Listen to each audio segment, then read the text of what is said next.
friend lang naman. Wala naman kami sinasabi. Good morning lang kami sa'yo. Masyado ka namang ano. Hindi, maganda yan kasi pinapanood tayo, pag tayo nag-opening, nandyan siya, di ba? Oo, pinanood niya lang tayo. Yes. Nakakuha ka ng tips. Siyempre naman, di ba? Madami akong natututunan sa The Essential. Para at least, itong opening, di ba, at least magkasama na silang dalawa. Yes. Para magandang opening. Okay. Coordinated ang damit natin, ha? Black. Magkatabi Black kami and na purple. Black and purple. Yeah. Galing, no? Black, white, and purple. Super diba? close na talaga tayo. Super. Ganun daw yun. Oo. Paano yung partner? I-welcome back natin si Doktora. Of course! Of course! Dr. Camille Garcia! Good morning. Good morning. Welcome back. You look so nice pretty today. Thank you. And yes. thank you for being... Having you on. Yeah, of course. Yes. And Kasi bumalik ako. yes, we're happy to after have so you back. many. Kaya pag-uusapan natin ang sibling rivalry. Okay, is this normal sa lahat ng mga pamilya?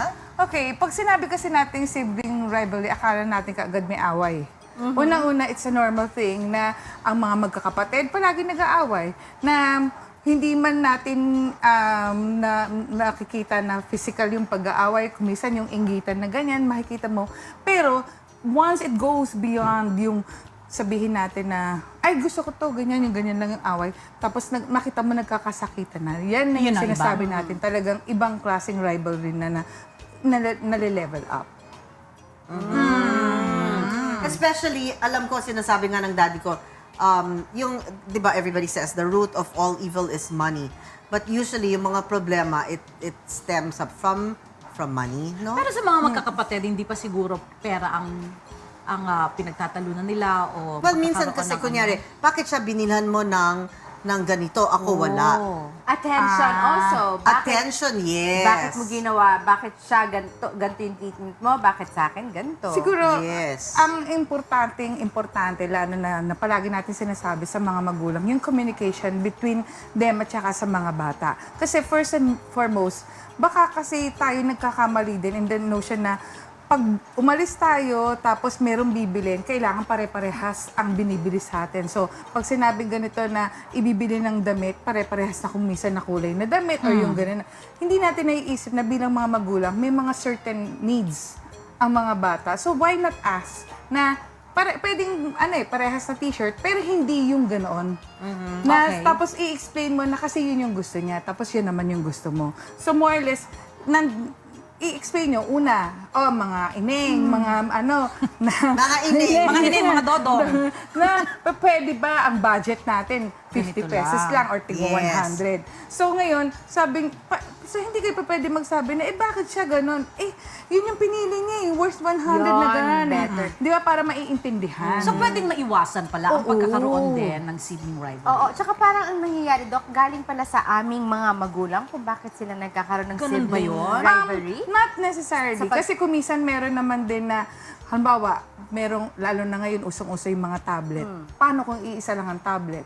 Tapos ngayon, si nanay sasabihin, ang unang gagamit, si eldest. Sino bang ayun, eldest diba? talaga kaagad. Di ba? Palagi Yes, eldest. yes. Tapos Nanay. ngayon, si eldest naman sasabihin, akong parang sobra yung pagpapahalaga natin sa sibling ranking na tinatawag. Ayun. And it comes to a point na, since ako yung panganay, ako yung mauuna. So bakit itong si youngest hindi pwede? Di sasabihin naman ni tatay dahil ito si youngest, o siya muna maunahan. Bunso eh. O, paano kung ikaw yung middle child? So sometimes Ako nagkakaroon yun. ganon. Na tinatawag na middle child syndrome wherein it's either sila yung nag-excel pero nakakalimutan ng magulang dahil sige nag-excel ka naman so okay na parang ganon. So kumisan, yun yung biglang magka-catch ng attention yung parang biglang mag-struggle siya na sobra-sobra to the point na nagkakaroon ng tinatawag nating middle child syndrome. Wherein every now and then sobra yung hinihinging attention, sobra yung yung talagang pag-excel ng sobra-sobra. Tapos makita mo siya na yung parang leader, hindi na yung si youngest or si eldest. Pero bang advantage ang sibling rivalry? In some terms, Can they sinasabi make na, it positive? Maybe Healthy healthy ba yun? competition. Healthy ba? Healthy in the Competition sense can na- make it positive? Siyempre kung halimbawa si kuya nakita mo making good sa class, di ko rin, di ba gusto mo na maging Yun, ganun din. oo. So kahit pa paano, ang mangyayari lang dyan, parang yung mismong magulang magsasabi na, oh kuya ha, ikaw na bahala, tulungan mo si ganito para parehas din na makakuha ng magandang grades. Pero definitely, meron din naman talaga sa pamilya na hindi kakayanin yon. So dapat, mas maganda yung pag-boost dito sa medyo average mahina, lang. mahina. Mas makikita nila dapat na tutulungan. Kasi kung ang mangyayari, ay naku, hayaan mo na yan kasi talagang ganyan lang ang kaya niyang grades. Di ba kung ikaw mismo na magulang ang magda-down, makikita mo ngayon dyan, saan ba nanggagaling yung pagiging low self-esteem ng isang bata? Saan ba nakikita yung isang... Insecurities. Tama. At the same time, nagiging shy and withdrawn. Dahil kasi makikita lahat ng mga naon na-accomplish eh. Tapos, ikaw dito parang... And then, compare ka ng compare. Oo. Yan. And you know, talaga nadadala nakakamatay yan hanggang... Paglaki. Pero alam mo, mas gusto kong magkaroon ng rivalry pag medyo malalaki na yung mga anak.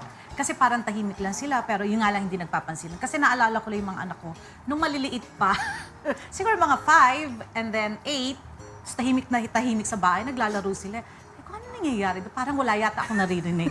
Pag akyat ko, nagtatalo na pa si Abby, siya yung nasa ilalim, sinasakal ni Jolo. Si Abby, sinasabunutan si Jolo. Sabi ko, oh my God, sabi ko, tama na yan. Ganun sila mag-away nung mga bata pa. Pero ngayong malalaki na sila, parang nakukuha lang sila sa isang sekta. Ay, naku ate, hindi tama yun. Ganun lang. Pero tapos tahimik na sila. Parang mas totoo okay. yan eh. Kasi ganito, kung sasabihin niya yung sibling rivalry ng bata, paano siya nawawala? Eventually yun yung maganda na pagdating sa pagkakataon na naiintindihan nila, tsaka nakikita nila na yung parents nila hindi naman nagko-compare, hindi yung sinasabi na ikaw ganyan, ikaw ganito, nawawala talaga siya. However, kaya nag-e-exist siya na pagdating ng adult, ganun pa rin. Kasi parang masyado bang na-drive or na-motivate ang isang bata na kailangan sobrang ganito, tapos kailangan matalo mo si ganito. Yung pag may mga ganong klaseng sumusobra na, it comes to a point na during the time ng transitional age, ang transitional age is yung from 16 hanggang makatapos ng college, 16 to 20. Pag ganyan, sobra pa rin yung motivation nila na mag-excel. Tapos hindi na nila nakikita yung mga frustrations at saka mga failures. Ang tendency talaga, the more na parang ang sibling rivalry, naku, hindi pa pwede. Kailangan ganito. Sino pang madalas na magkaroon ng hidwaan, Dok, sa tingin mo? Usually yung magkadikit ng age. Yung parang ganun. Kami ng sister ko, but wala Ay, di ba tatlo lang kayo? Yes. So magkadikit doon sa panganay, magkadikit sa Yeah. bunso. So, wala Parang talaga. it doesn't follow na talaga magkakaroon ng sibling rivalry pag yung kahit sabihin nyo 2 or 3 kayo. Kasi nandun yun sa pagpapalaki ng magulang eh. Yes, I agree. So siguro kasi, like kami, yung mga magulang namin, wala naman comparison. Bakit si ganyan, mas magaling sa'yo? Bakit si ganyan, mas mataas ang, parang ganyan. We had nothing like that. Totoo And, yan. and siguro, sa mga teachers rin, hindi dapat pwede, kunyari, yung sister ko na una, tapos, bakit yung sister mo? Ang galing-galing niya, kunyari, ang galing-galing niya sa science, bakit ikaw hindi kasing galing or something? So, even the teachers, dapat hindi ganyan. Because Tama. I know, may mga teachers na nagko-compare ng Totoo mga yan. siblings. Tama yan, yan. That's a totoo very yan. good Diba? point. That's really wrong. Oo, dapat hindi ginagawa sa schools yan. Kaya May mga hanapin schools mo na lang ganun. yung ano ang galing ng isa't isa, ano yung gift nila, tapos yun na lang ang... Totoo yun. Hindi naman kasi pare-pareho din ang mga Yes. bata. At saka, dapat din nating tandaan, lalo na, halimbawa kung nag-iisa kang anak, tapos after 5 years may biglang darating na bagong baby, mismo ang magulang dapat matuto na, ito ha, hindi yung para sasabihin na you get jealous dahil kasi the attention is now nando sa bagong baby.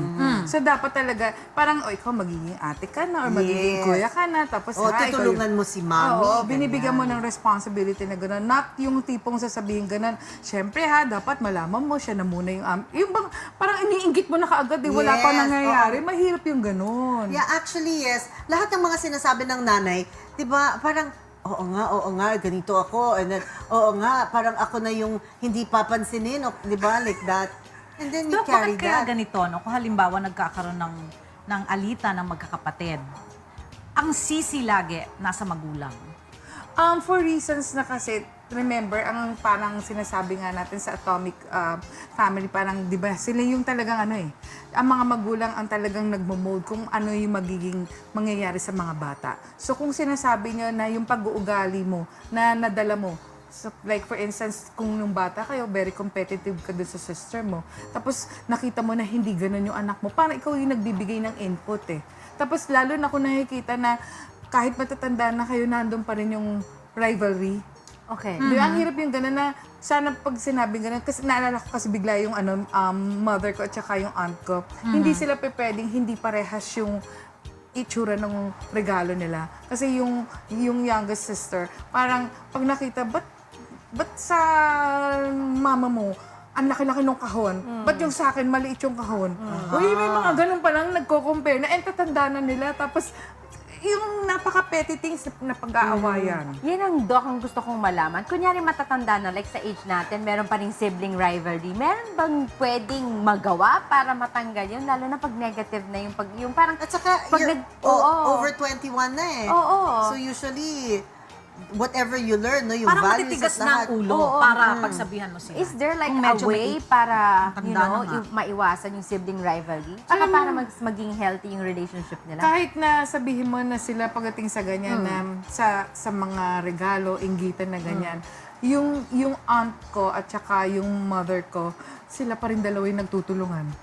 Pag mayroong mga problema gano'n, silang dalawa yung nag-uusap kung paano sa... Tapos makita mo, parang pasensya ka na, pinaga, yun talagang mag-iiyakan pa silang dalawa. Sabi ko, parang nakalakihan na lang din na parang siguro na because the environment also sinasabing gano'n na, sige ha, parehas na lang natin ibibigay na ganito yung, pati yung mga pamangkin, yung mga cousins ko, parang masyadong na-condition na palaging may awayan yung dalawa. So talagang, ang nangyari, all throughout na umabot na sila ng 83 at saka isang 86, yun pa rin May samaan ng loob pa rin. Pagdating sa ganyan, hindi sila pwede yung parang hindi magkakaroon ng competition.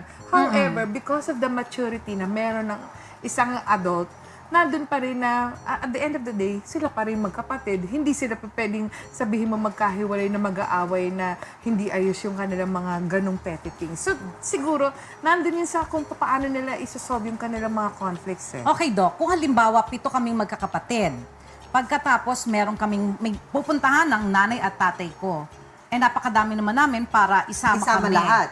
Paano ngayon ang gagawin? At bago mo sagutin yan, magbabalik po ang Rise and Shine!